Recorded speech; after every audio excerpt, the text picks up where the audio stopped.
Antes de su título era considerado el hermano menor del fútbol chileno. Sin embargo, Cobresal es hoy el nuevo campeón del fútbol nacional. Por primera vez en su historia y queremos analizar si es posible mantener el título, por ejemplo, en el próximo torneo de apertura.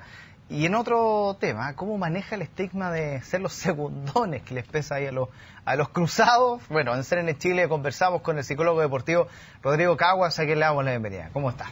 Hola, ¿qué tal? Muchas gracias. A ver, partamos primero por Cobreloa. Un plantel que dice más o menos de $2,5 millones, donde colocó los 18 como hay algo, la Chile 18, Colo-Colo 15, Católica $14 millones, Puro Bocellur $4 millones. En fin, con un jugador podrías tener dos planteles casi de Cobresal. ¿Cómo un plantel de este tipo, donde hay muchas ganas por supuesto, pero en valores completamente distintos, logra acceder a un título? ¿Qué trabajo hay detrás de todo esto? O sea, hay varias condiciones que a veces posibilitan eso. Primero, un poco la ciudad, que aunque parezca como algo que puede ser un problema, puede convertirse en una virtud. Es una ciudad pequeña, muy chica, entonces, por tanto, obliga prácticamente a que el plantel esté muy focalizado en lo que están haciendo. No hay otra posibilidad porque, en el fondo, ellos interactúan prácticamente todo el día, en la mañana de entrenamiento y en la tarde entre ellos mismos desde el punto de vista más social. Entonces es un grupo que en general puede trabajarse mucho desde el tema de la cohesión, tanto la cohesión de tarea, que es el objetivo deportivo, desde la cohesión social, que es el tema de producir unión fuera de la cancha. Y lo segundo es que yo creo que es un grupo que en general se readaptó muy bien porque ellos no venían inicialmente con la programación mental de lidiar con el éxito. Este fue un grupo que estaba trabajando y estaba preocupado por zafar del descenso. Entonces creo que una de las cosas más significativas de este grupo es cómo ellos, no teniendo su programación mental inicial, el lidiar con el éxito, finalmente poco a poco fueron trabajando eso y lograron finalmente coronar esto con el título. Pero ahí el trabajo psicológico es fundamental por parte del técnico, del mismo psicólogo deportivo, o son los mismos jugadores quien quizás por un ritmo de vida, por el entorno, por todo, se generan una forma de enfrentar el deporte que es distinta quizás a los clubes los más tradicionales y más grandes como es Católica, Colo-Colo, Universidad de Chile? Claro, yo te diría que las tres cosas. Efectivamente hay un trabajo inicial que es del entrenador y los ayudantes más directos, digamos, el cuerpo técnico, donde ellos día a día son los que trabajan mucho la parte psicológica. Por ejemplo, el tema motivacional. Ellos están en contacto directo, digamos, en todos los entrenamientos y ellos manejan esta variable. Por otro lado, también tenemos jugadores que de forma natural, de forma interna, ellos también manejan muy bien ciertos factores psicológicos y eso hace que proyecten al resto de los compañeros. Y después, obviamente, está la labor que puede desempeñar un psicólogo deportivo, donde puede ayudar a apretar las teclas necesarias en los momentos que son a veces más complejos, como un poco lo que pasó con este equipo, donde efectivamente una vez que ya zafaron del descenso y se fueron por la búsqueda del título, produjo ciertas situaciones que a lo mejor para las que muchos no estaban preparados. De hecho, en este plantel, si no me falla la memoria, eran 3 los jugadores nomás que habían experimentado esto de lidiar con pelear un título. Y para todos los demás esto era una situación muy novedosa. Entonces, es ahí donde había que entrar a trabajar para evitar que ciertas variables psicológicas pudieran afectar negativamente el rendimiento. Ahora, ¿cómo se puede hacer un análisis un poco más profundo desde el punto de vista del fútbol, insisto, con esto de las famosas cifras, de las inversiones de futbolistas, donde yo no sé si el campeonato este año fue muy irregular, fue muy malo, hubo rendimientos muy bajos quizás de las grandes figuras, pero claramente aquí hay una situación desde el punto de vista de inversión económica en supuestos jugadores versus otros equipos que estuvieron peleando el campeonato, como en algún minuto Unión La Calera, pero que después se fue frenando. San Marco Arica hasta el año pasado. Y en fin, distintos otros equipos que vienen con planteles en teoría económicamente muchísimo más bajos. Esto un poco deja abierta esa puerta en términos de que el trabajo psicológico de los jugadores a veces es mucho más valioso que el estar invirtiendo millones de dólares o poniendo las fichas ahí.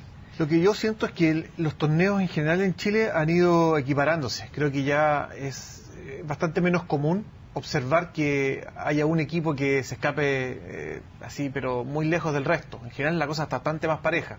Y esto hace que clubes que Colo-Colo haya pasado por una sequía de títulos muy importante, que la U en su momento también, bueno, que Católica está con este estigma, ¿no es cierto?, de que no puede tampoco coronar. Entonces, hoy día el fútbol se ha tendido a equiparar.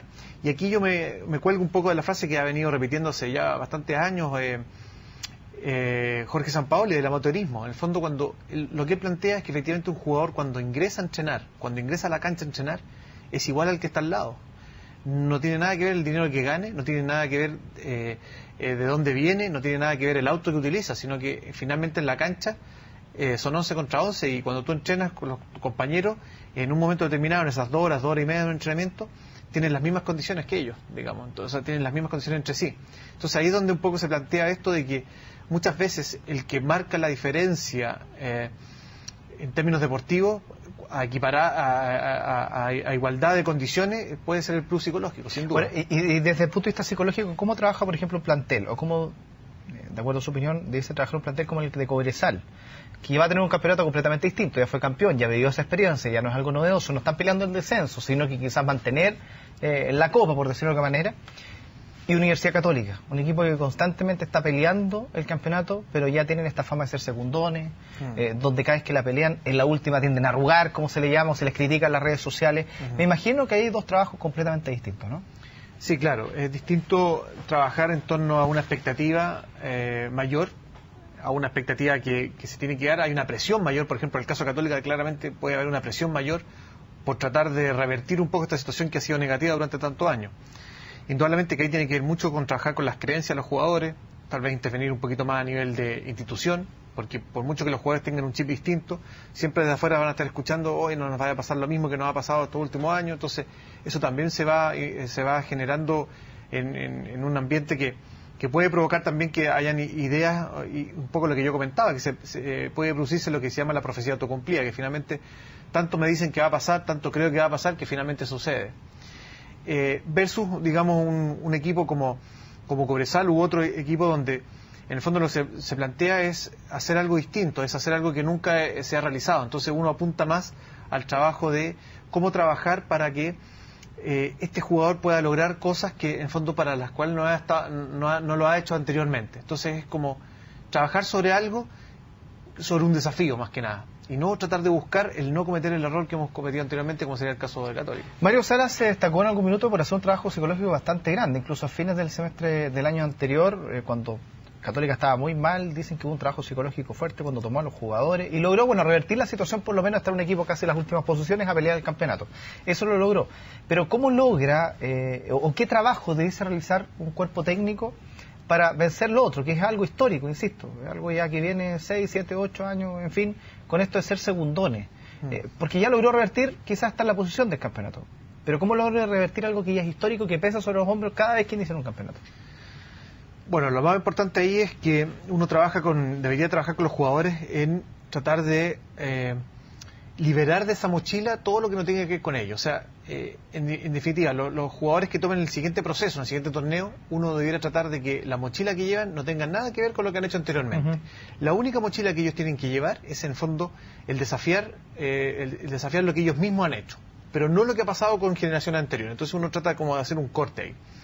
Lo segundo es que hay que hacer un trabajo importante en términos de metas y objetivos. O sea, que ojalá todos tengan claro cuál es la meta que se busca, cuáles van a ser los objetivos que se van a buscar para lograr esa meta. Y algo muy importante que siempre bien se lo planteaba en los procesos de la selección, que tanto más importante que plantearse una meta y un objetivo es plantearse adecuadamente el plan de acción. Y ahí es en el plan de acción donde a veces se falla, porque se empieza a modificar dependiendo de los resultados, o se empieza a modificar dependiendo un poco de lo que va pasando. Y yo creo que mantener inalterable el plan de acción puede ser un poco la clave de esto. A mí me parece que el cuerpo técnico que encabezó Giovanoli en Cobresal tuvo esa gran virtud de no modificar para nada un poco este plan de acción que involucra temas tácticos, temas técnicos, mantener ojalá el mismo equipo, y inalterablemente un poco lo que iba pasando. Entonces yo creo que esa empieza a ser la clave, porque sobre todo cuando en el caso de Católica, ¿cierto?, que puede darse que los jugadores empiecen a tener un tema, digamos, de mental, ¿no es cierto?, de empezar a decir, chuta, no nos vaya a pasar lo mismo que nos pasó anteriormente. Es muy importante mantener la estructura, mantener las rutinas, mantener un poco ciertas cosas que son las que le van permitiendo al jugador sentirse tranquilo, relajado y no ansioso. Bueno, Rodrigo Caguas, que le queremos agradecer, ha estado junto a nosotros a analizar un poco este tema que se ha comentado toda esta semana. Muchas gracias. No, al contrario, gracias a ustedes por la invitación. Que estén muy bien. Hacemos una pausa y regresamos dentro de muy poco, por supuesto, con más noticias.